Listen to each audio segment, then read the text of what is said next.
back to the Smart Woman Show. We have Olivia Jaras, and this is going to be a switch because, Olivia, we've been talking, and Olivia's podcast is called Career Overhaul. And so if you're a career woman, if you're climbing a corporate ladder, or maybe you're at the top of the corporate ladder and like you want more, this is your girl. There's not a lot of people out there like you, Olivia. And I mean, she's doing CNN. She's big time. So if you're really looking to up level in your career, this is who you get to talk to. And I'm so honored to have you on the show because, Olivia, we've really been just speaking to the entrepreneurial woman. Mm-hmm. And so, and not the career woman on entrepreneurial. I just feel like they've really, you know, they've niched out their purpose in an organization. And it's a beautiful thing. And I really want to get you to highlight the difference between being a career woman and being entrepreneurial, or the similarities, as well as like maybe kind of debunking some of the push to be entrepreneurial, to go out on your own, and why it's okay to stay where you're at. And then we'll go from there. Does that feel good? Yeah, perfect. Tara, first thing, I love talking to you. You're such high energy and so positive and so high spirited. I just want to put it out there. I really just love talking to you. That is so nice. Thank you. I received that. And well, the difference between entrepreneurs and high powered, if you will, and big earning leaders in my world is really very limited difference. You need the same kind of techniques and skills for basically both of them. So oftentimes, and I'm just going to give you a little bit of a background here. So what we do at Salary Coaching for Women is essentially help women land their dream careers, negotiate those big salaries or small salaries, depending on where they are on the career ladder. But essentially what it comes down to is really mastering the art of persuasion. And when you're negotiating a salary, you need to understand where your audience is coming from. So what does your boss, for example, or the board of directors, whoever you're negotiating with, what are their needs? Because if you can tackle their needs and influence their story, you can literally get whatever you want. And this is how I've landed women their jobs at Google or $500,000 raises, by teaching them the craft of influencing behavior and persuasion, which in our world at Salary Coaching, we call them persuaders. The women I love that. Who've become masters of persuasion. I love that. On the entrepreneurial side, if you're trying to sell your product, your service, whatever you're coaching, whatever it is, you also have to become a master at persuasion, because you need to understand your audience's needs and what they want. So what does it mean to like be a master persuader? Because I'm going through this right now in a leadership program that I've been taking, a training to be like, just like a kick butt. My dad told me not to swear on these interviews anymore. So, hi Dad, kick butt. But entrepreneurial woman, career-driven woman, right? But I'm on this mission, this personal mission, to be a phenomenal leader, not just in like my groups, my masterminds, my life, but like in my heart too, right? Mm-hmm. So like what I'm hearing you say is like, persuasion is kind of like style flexing, like with people's personalities, like knowing what to go in, what you're coming into, and then like believing that you believe. Because this is actually so good, because Ed Milet touched on this in the very first interview of the series, which has already gone out. But then he's like because here, okay, thank you for talking about this, because sometimes as women, we can get whiny with our asks, right? We're like, but I should be making the same amount as him. Oh, right? How go there? How annoying. Yes. Yeah. Okay. So let's go there. I'm so glad this is coming up, because women, okay, and hear me softly. I'm speaking softly. It's not bad. It's not good. It's neutral. But we get to stand in our power. Okay, we get to stand in our power. And that's what I know Olivia is going to touch on right now. Standing in your power when you walk in the room to ask for what you deserve. And see, you're mentioning such important things. Is first, the four one of the biggest mistakes that women make when walking into a negotiation is that we go in thinking that our rationale, like the reason why we deserve this, is based on emotions, because because he is earning this amount.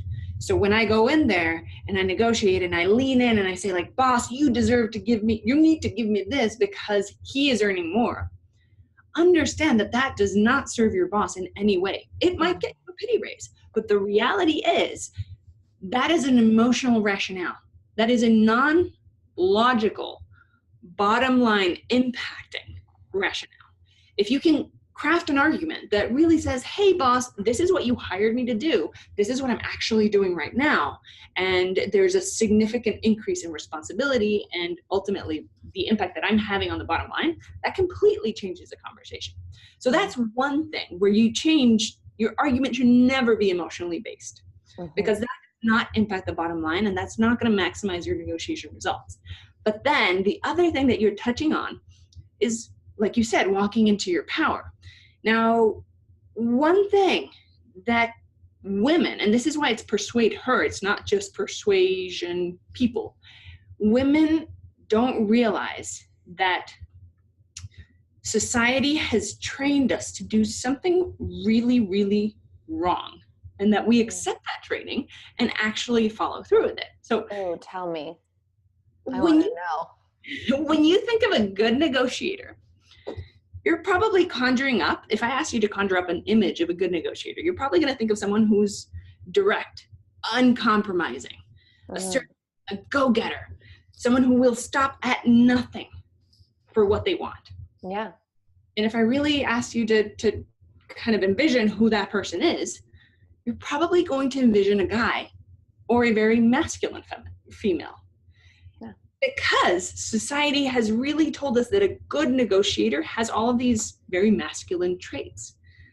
And we don't realize that because of our social conditioning, when we see a female act assertively, direct, uncompromisingly, and just like this kind of go-getter image that we have in our head, it comes across not as assertive, it comes across as aggressive. Why? Because while we are making changes to head in the direction of equality, if you will, we're not there yet. We're not there yet. I know. And there's a false sense of that. There really is. Yeah. But here's the thing. Women don't realize that there's a really good reason why that red flag flares up whenever we feel very disinclined to go negotiate. You know, have you ever felt that pit in your stomach where you're like, oh, I have to go ask for money or ask for that raise, and you really don't want to? Like, when you have that gut feeling, it's very well placed, because those traits that we just talked about don't come naturally to you. But what women don't realize is that we have a toolkit within ourselves that is able to get us 10 times the results that men can get when negotiating. Oh my gosh, I got to know, okay, what's in the toolkit? Because this is also so good for the entrepreneurial woman too, Olivia, because for the, whoever's watching, money's involved in whatever career, company, business, empire you're building, right?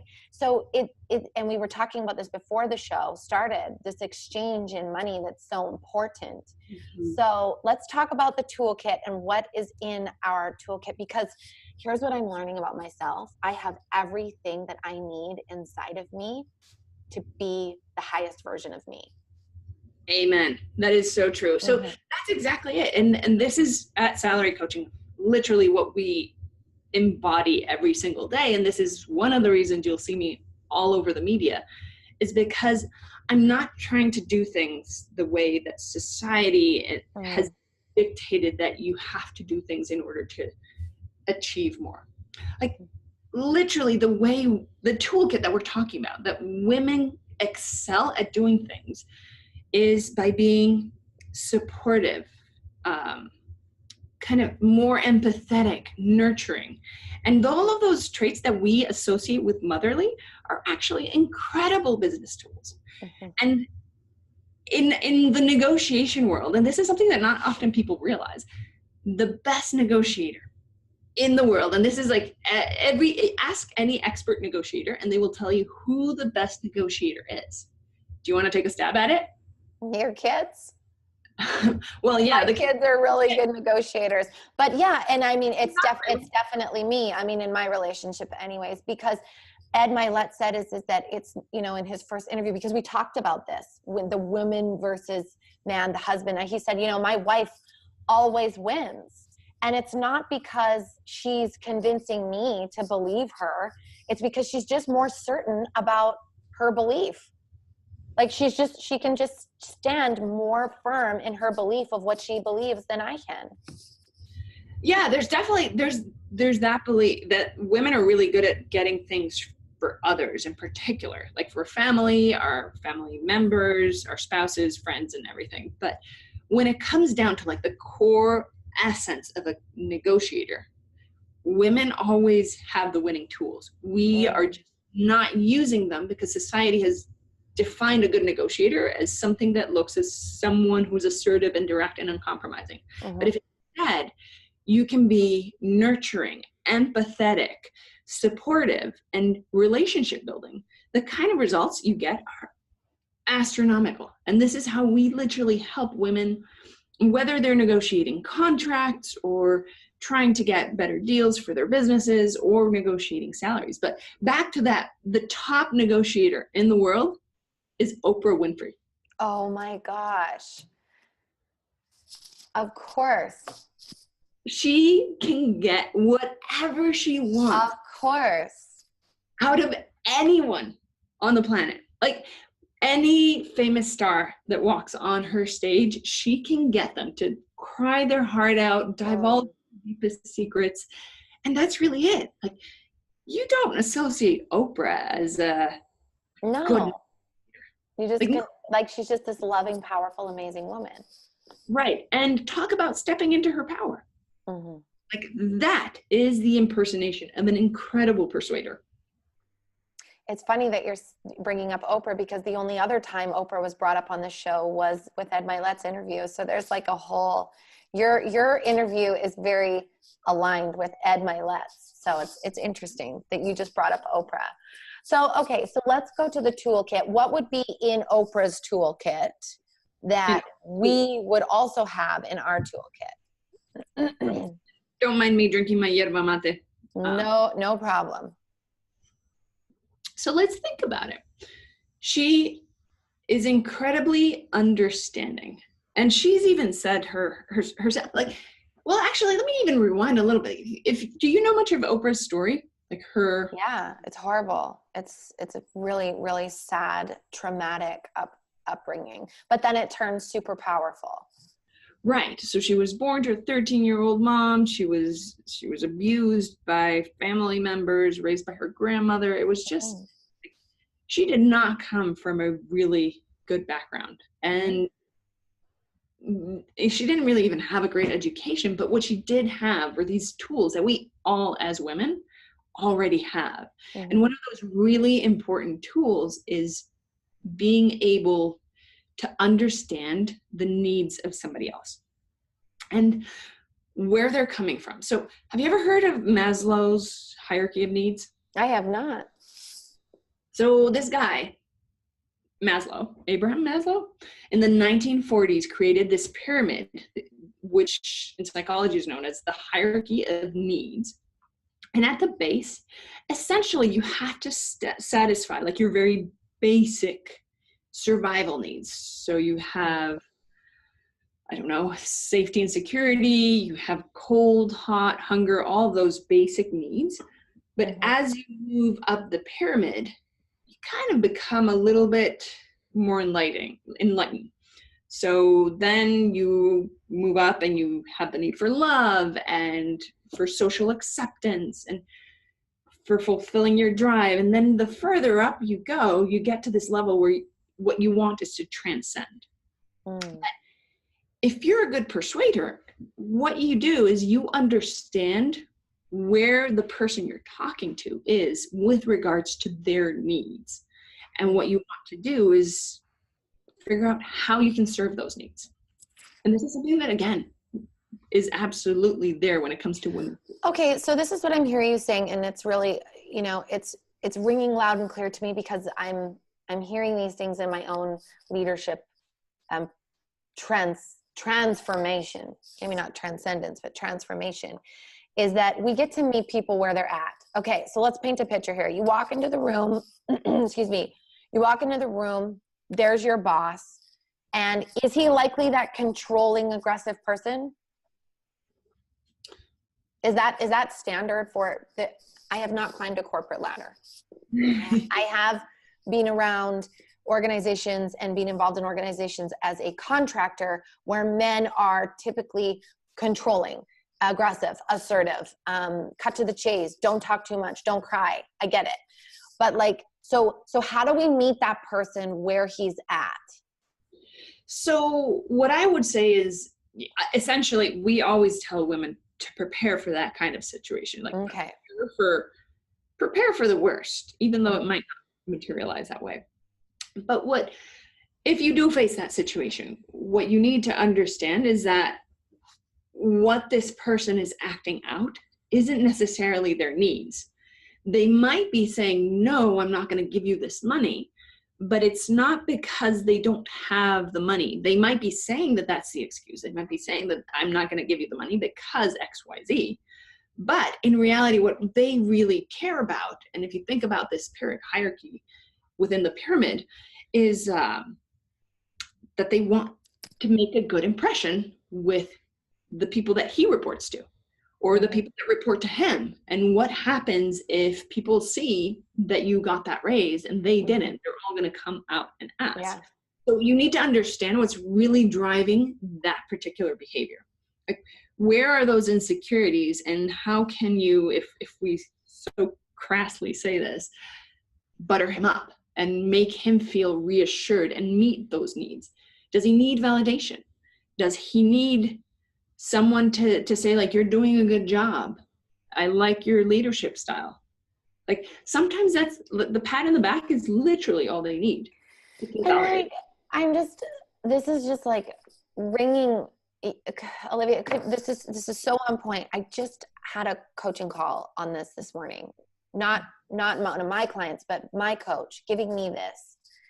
And it's like, at the end of the day, people want, because here's the truth. When you break it down into the quadrants of personality, I am a controller. Like, that's my personality. And so I get to style flex into the other personalities, like the promoter who's like, oh my gosh, this is amazing, da da da. Like, they're kind of a little bit more unorganized. And then there's the supporter, who is the kind of the woman you're describing. Most women are, as really just like nurturing, loving, room for everyone, but has a hard time saying, hey, this is what I need, this is what I want, and this is what I deserve. And then there's the analyzer, who really keeps track of all the data and backs everything up by more data. So it's like, when we're coming into these situations and you're saying prepare for the worst, it's like, what if you, here's my question for you. Like, what if you really could match that person? Because that's the person you are too. Because I'm thinking, like, for me, I wouldn't have to prepare for the worst, because that's who I am. Like, I have no problem walking into a room with a man being like, hey, like, here's the deal. Mm-hmm. So if we could just like kind of paint this picture from all different types of personality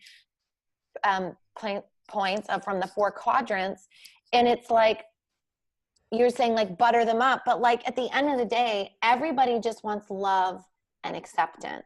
It doesn't matter where you land on that quadrant. So I love what you said. It's like, see where he's at or she's at, and meet them there and love them in that moment.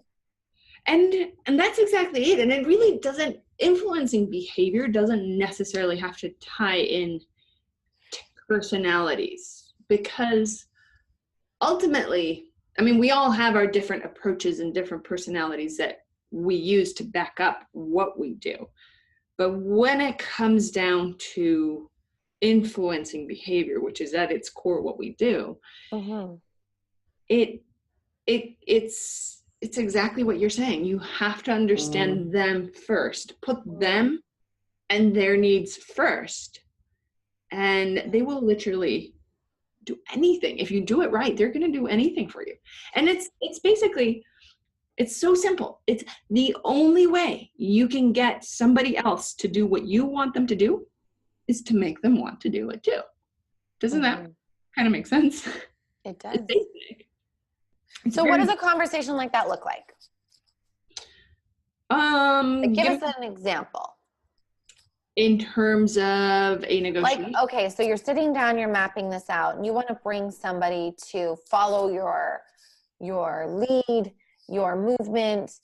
How does that start? Like, let's do some role play here. So you walk into the room and you've got the worst case scenario. You've got the angry, resentful, kind of like rah, rah, rah guy. You know? So I want, are we talking like a salary negotiation or trying to get them into like my movement or? Yeah, I feel like I want more money. I deserve more money. The guy sitting next to me is making more money and he's doing less. And what do we do? All right. First things first. Call Olivia. First things first, call Olivia. Call us and we'll walk you through this. So first things first, if you're, let's say, because this was actually a real case scenario. Woman earning $250,000 a year, which is not bad. It's actually a lot of people's dream salary. Yeah. She realized that her colleagues were earning $500,000 a year. And she found out, she was in LA, so she worked in Australia and she flew to LA for this like gala event that this was in the finance industry was having, and it was like a big event, big party. She overheard these two colleagues of hers talking about their base salary and realized that they're making $500,000 base. And she's like, whoa, what the heck? I'm making $250,000 and I work 2 jobs relative. Okay, so let's start there. How should she conduct, when you find this information out, that can be shocking, it can be hurtful, it can make you angry, it can make you like want to, like all these emotions can arise, I can imagine. So let's stop you there and go, how should she have, or how did she deal with that, finding that information out professionally? So she did the wrong thing, was she went straight to her boss and said, give me a raise. And her boss said, like, be thankful there's kids in Africa. Like, when you pull the kids in Africa card, that's love. So she just got on the next plane back to Australia and just called it a day and was fuming for a couple months. And then she called me. So what should she have done right then and there? Keep her mouth shut, use all of that information, use all of that anger to craft your strategy.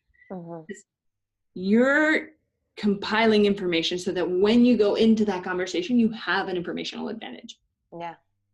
So what I would say first, like all that anger, all those emotions that you just want to lash out at your boss and say, like, give me the money,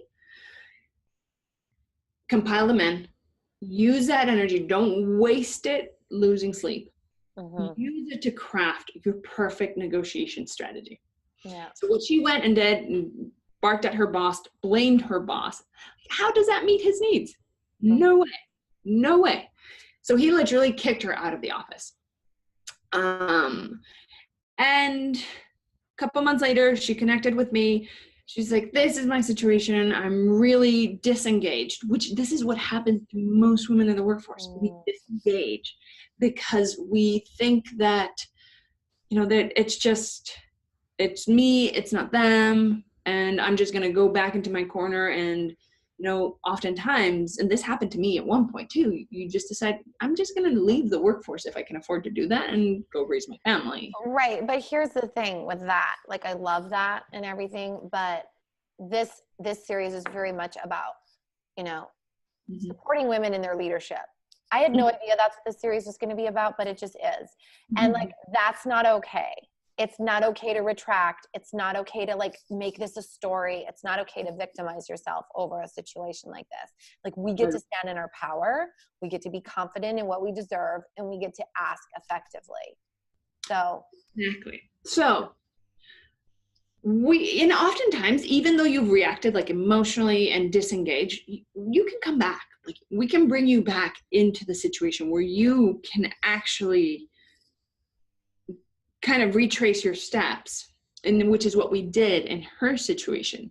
And the first thing that we did when she came to me was look at her job description, look at her pay, look at all of these things. And one of the things that was like completely evident right off the start was that her job description was indeed very different from that of those peers that she was talking, because not only was she an investment banker, but she was also creating the vehicles for investment bankers. Wow.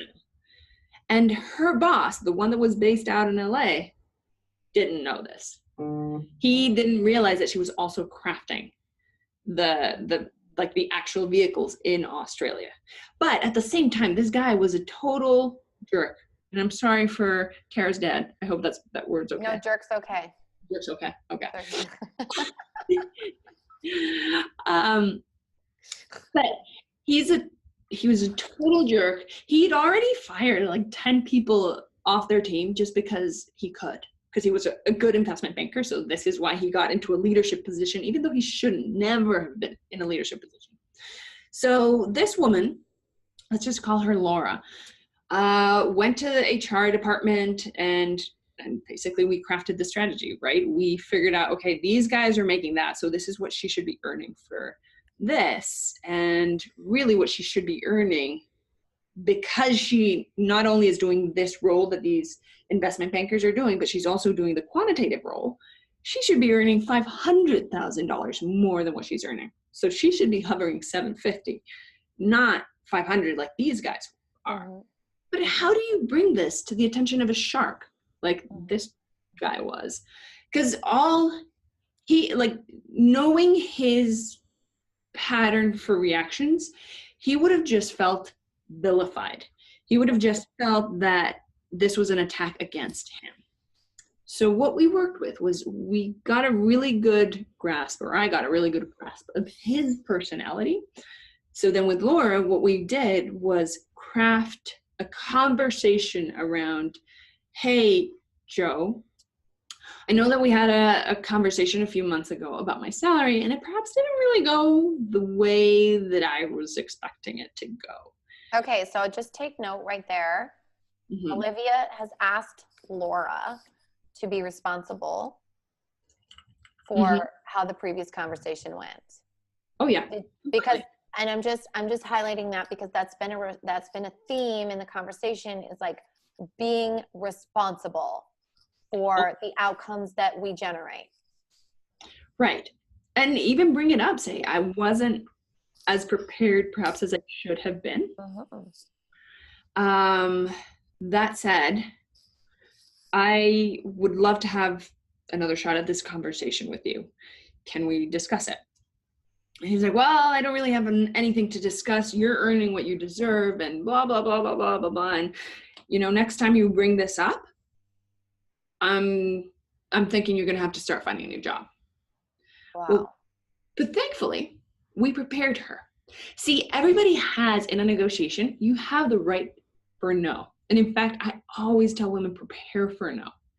Be ready for someone to make their stance, because that no really anchors them into feeling that they have something to say in the conversation. So what's the difference between preparing for a no and manifesting a no? I would say prepare for a no because it's different than manifesting a no, in that you're not compromising on your ultimate outcome. But prepare for them to not be ready to say yes. So maybe unattached from the outcome. No, I would say be attached to the outcome, because we're not done with the conversation yet. I'd say it's manifesting a no implies manifesting that the final result is a no. in this case, what we're saying is like, there might be roadblocks on the way to yes. Does that make sense? Yeah. Yeah. So you're like, prepare for the objections. Prepare for it. Right. If you're not ready, most women just recoil, go back, and never negotiate again. So this, wow. Okay. We want to say most women here because we are not describing my personality, and I don't think we're describing Olivia's personality, but if you are that woman watching this right now, hear her so hard right now. It is possible for you to get through that to the other side. Right. If you're prepared for it, there's nothing. So see, the thing is, a no right now does not have to mean a no forever. Mm-hmm. So in this case, I think we named him Joe, right? Yeah. So Joe's barking at her like, you have no right to be asking for more. You're earning plenty of money. And she understands him. Like, let him be solidified in his stance. You're going to shift his position coming a second. But let him, yeah. As in Chile, I have to find a good way of saying it in English, but in Spanish, there's a saying called, el derecho a pataleo es sagrado. Oh, I love that. Say that again. El derecho a pataleo es sagrado. Oh, I like it. Basically, the right to kick and scream and have a hissy fit is legitimate and it's valid. And they're entitled to it. So give them that freedom. Because once they've done that, they've basically set the stage. And that's when you can go in and lower the barrier. When you go in and say, I completely understand that. I completely validate your feeling. You were absolutely right. I overstepped, but I didn't know what I was talking about. And then, like magic, and this is literally like magic, you go on to saying, but I have something. And I would strongly encourage you to not say, but perhaps use the word, and have something that I really wanted to think through with you. And that is that we realized working with HR that my role is kind of twofold. And then they went into explaining all of that stuff. And I would like your help to figure this out. So she partnered with him. Instead of accusing him and alienating him, she accepted his negativity, allowed him that position, and then pivoted into asking for help in this kind, nurturing way that only women know how to do and execute incredibly well. She got $500,000 raise from that one conversation. Wow. Good for her. So what ways of being would you say did she embody? What do you mean? Like, I know for me, that every day I am a confident, powerful, loving woman. And those are my ways of being. Those are my ways of showing up in the world. Those are the stands that I take. Those are the, when I get emotional about something else, I come back to those ways of being. Like if I'm angry or if I'm annoyed, I get to come back to, I am loving. Yes. So because we don't get to be driven by our emotions, we get to be driven by our commitment, right? Now, that doesn't mean that emotions don't exist, because they do. We just always get to come back to a different way of being. So what ways of being would you say that she embodied going in? Because obviously she's scared, she's nervous, she's like, there's emotions, right? But she gets to move past those emotions and be the change that she wants to see in her boss. So, So what would that be?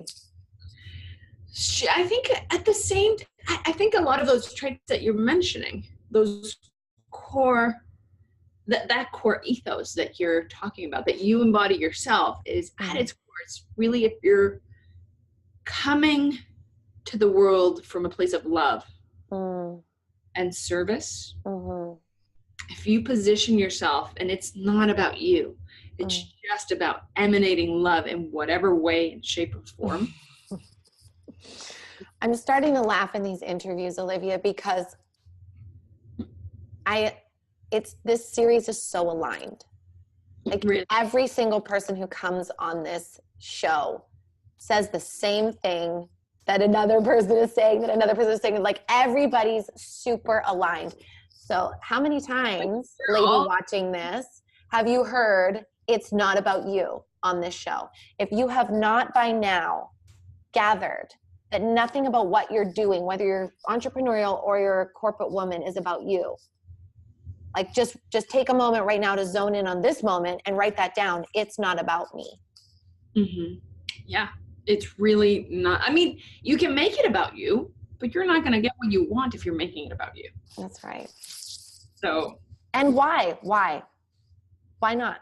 Because you're looking inwards.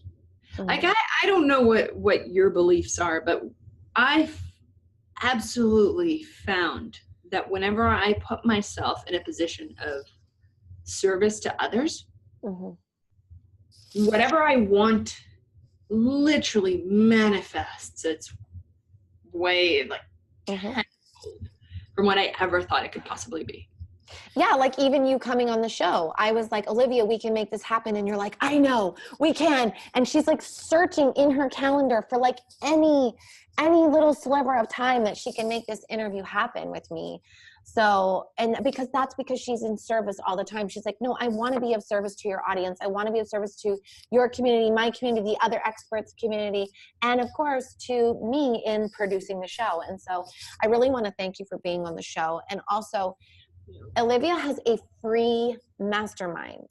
Now, this is a testament to your service. I mean, most people have paid masterminds. I mean, to come into my mastermind is $579 a month. Olivia has a free mastermind. We're going to put the link for it down here. I don't care who you are. Join. I'm joining. I'm going to be in it. I'll be there. Yeah. If you go to our website, there's also a career coaching toolkit that you can download for free.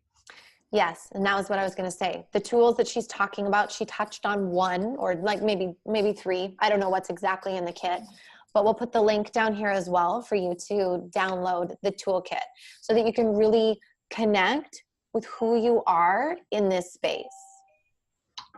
Awesome. Of asking for what you want. So I love it. Olivia, thank you so much for being here. So if there's one thing that you want to leave these, just a sec. Marcel, sorry, I'm just not finished here.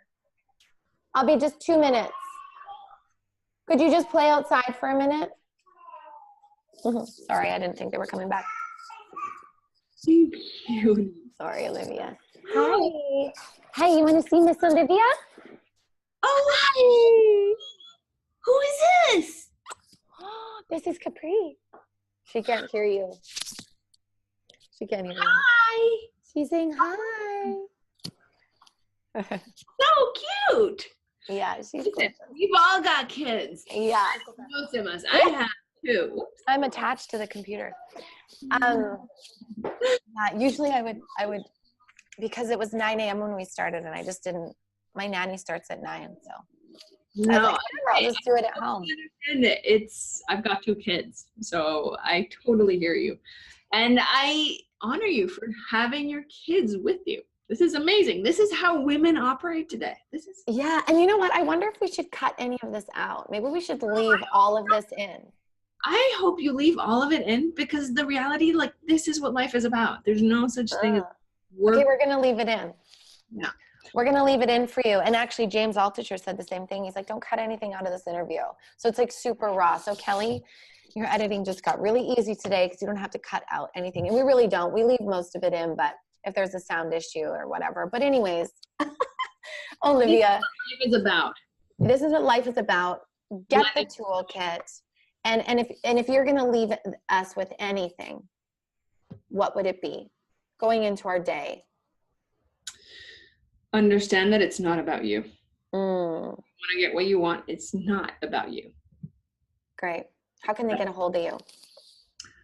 Ask at salarycoaching.com. They can reach anyone on our team. And if there's a message for me, they'll pass it on to me. Beautiful. Ask at salarycoaching.com. What was that? Ask at salarycoaching.com. Ask at salarycoaching.com. Okay, we'll put that down here as well. Olivia, you are a little sweetie pie. I thank you so much. Thank you, Sarah. You have just rounded out this series in a really beautiful way. So thank you for your expertise. Thank you.